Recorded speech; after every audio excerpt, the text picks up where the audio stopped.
Hi friends, Rayalaseema Pulivendula వంటలకి స్వాగతం. So ఇవాళైతే నేను చింతాకు పప్పు కొరన్నం చేయబోతున్నాను. మరి ఆలస్యం ఎందుకు, చూసేద్దామా? ఓకే ఫ్రెండ్స్, ముందుగా కందిపప్పునైతే 2 times వాష్ చేసుకొని అందులో తగినన్ని నీళ్లు పోసుకొని పొయ్యి మీద పెట్టేసుకోవాలి. సో నేనైతే కుక్కర్లో చేయనప్పుడు పప్పు ఇలాగే ఒక సెరవలో అయితే ఉడకబెట్టేస్తాను.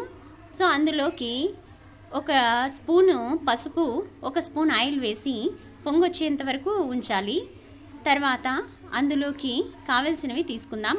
ఆ పొంగొచ్చే లోపల కొరన్నం బియ్యం అయితే కడిగేసుకుందాం. ఫస్ట్ మామూలు బియ్యం తీసుకోవాలి, అందులోకి కొన్ని కొరలు తీసుకోవాలి. ఒక పిరికెడమైన తీసుకున్నానండి. సో ఒక పావు అన్నంలోకి ఒక పిరికెడు కొరలు తీసుకొని వాష్ చేసి అందులోకి వాటర్ అయితే పోసేసుకుంటున్నాను. సో నేనైతే అన్నం వారుస్తాను కాబట్టి కొంచెం వాటర్ ఎక్కువే వేసుకుంటాను. అందులోకి తగినంత ఉప్పు వేసుకొని పొయ్యి మీద పెట్టేసుకుంటున్నాను. సో పప్పులోకి అయితే ఇంకా ఎండుమిర్చి అలాగే ఒక ఉల్లిపాయను కచ్చాపచ్చిగా దంచుకుంటున్నాను. మిక్సీలో వేసే కంటే లేదా అలాగే వేస్తే బాగుండదు. సో కొద్దిగా అట్లా కచ్చాపచ్చిగా దంచుకుంటే టేస్ట్ అనేది బాగుంటుంది పప్పులోకి. సో దాన్ని అయితే ఇంకా పప్పులోకి వేస్తున్నాను, దంచి తీసేసినాను. సో దాన్ని అయితే ఇంకా పప్పులోకి వేసేద్దామా. వేసేసిన తర్వాత ఇంకా అందులోకి చింతాకును వేయాలి కదా. ఇంకా ఆ చింతాకునైతే మనము కొన్నదండి. ఇది చింతాకు చెట్టు, మా ఇంటి దగ్గర వెనకల చెట్టు ఉంది, కానీ ఇంకా దానికి సరిగా లేదు ఆకు. అందుకోసమే ఊర్లోకి వచ్చింటే కొనుక్కున్నాను చింతాకు. సో ఈ చింతాకును కొంచెం ఎక్కువగా కాడలు అనేటివి ఉంటాయి కదా, అవన్నీ పక్కన ఒలిచేసుకొని ఆకునంతా తీసుకోవాలి. సో దాన్ని అయితే బాగా వాష్ చేసుకొని ఇంకా ఆ ఉడుకుతున్న పప్పులోకి అయితే వేసేసుకోవాలి. సో కాసేపు ఉడికిన తర్వాత అందులోకి ఇంకా ఒక చిన్న టమోటా అయితే వేసుకుంటున్నాను. ఇంకా ఆ టమోటా వేసుకొని కావాల్సినన్ని తగినన్ని నీళ్ళు ఇంకా సరిపోకపోతే అందులోకి ఇంకా కొంచెం వాటర్ వేసి ఉడకాలి కదా, ఎక్కువ టైం పడుతుంది సెరవలో వేసాను కాబట్టి.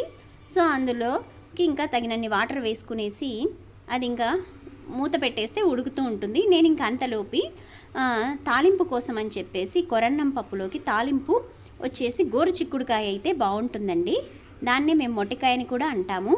సో వాటినైతే బాగా నార తీసేసి ఒలుచుకుంటున్నాను. అంతలోపు పప్పు ఉడికిందేమో అని చెప్పి చూస్తున్నాను. సో ఇంకా ఉడకలేదు. ఈ కొరన్నం అయితే ఉడికింది. ఇంకా దీన్నైతే గంజి వార్చుకుంటున్నాను. ఇంకా అందులోకి గంజి అయితే తీసేస్తున్నాను. గంజి వార్చడం వల్ల అన్నం అనేది కొంచెం బాగా పొడి పొడిగా వస్తుందండి. మాకు ముందు నుంచి గంజి వార్చడం అలవాటు. సో మేమైతే గంజి వార్చుకునే అన్నం చేసుకుంటాం ఎప్పుడు. సో ఇంకా దాన్నైతే గంజి వార్చేసాను కదా, ఇంకా కొంచెం లోపల తేమ అనేది ఉంటుంది ఆ అన్నంలో. సో అందుకోసం అని చెప్పి నేను ఇంకా సిమ్ములో అయితే అన్నం పెట్టేశాను. సో అయిపోయింది. ఇంకా కాసేపు సిమ్ములో ఉంచిన తర్వాత అన్నం ఆఫ్ చేశాను. చూస్తే అన్నం అయిపోయింది. సో ఇంకా పప్పు అయితే ఉడికింది. అందులోని వాటర్ అంతా పక్కకు తీసేసుకొని కొంచెం ఉప్పు వేసుకొని ఇంకా పప్పునైతే స్మాష్ చేసుకుంటాను. నేను ఎప్పుడు పప్పు గుత్తితోనే స్మాష్ చేస్తాను, నాకు బాగా దాంతోనే అలవాటు. సో ఇంకా పప్పు అయితే స్మాష్ అయిపోయింది. ఇంకా పెనం పెట్టేసి అందులోకి ఆయిల్ వేసి పోపు సామాన్లన్నీ నేను ముందే రెడీగా అన్నీ కలిపి పెట్టేసుకుంటాను.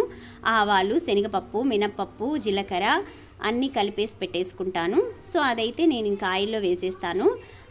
తిరువాత సామాన్ అంతా అందులోకి ఉల్లిపాయలు, తరిగిన ఉల్లిపాయలు వేసేస్తాను, ఒక ఉల్లిపాయ.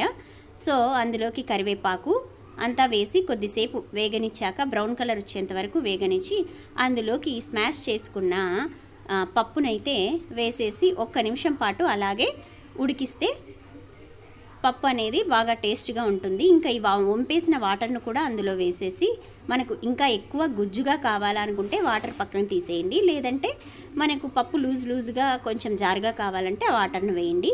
సో ఇంక ఇప్పుడైతే రెడీ అయిపోయింది కొరన్నము, చింతాకు పప్పు, గోరు చిక్కుడుకాయ తాలింపు. సో టేస్టీగా ఉంటుంది. అందులోకి నెయ్యి వేసుకొని అయినా తినచ్చు. రండి.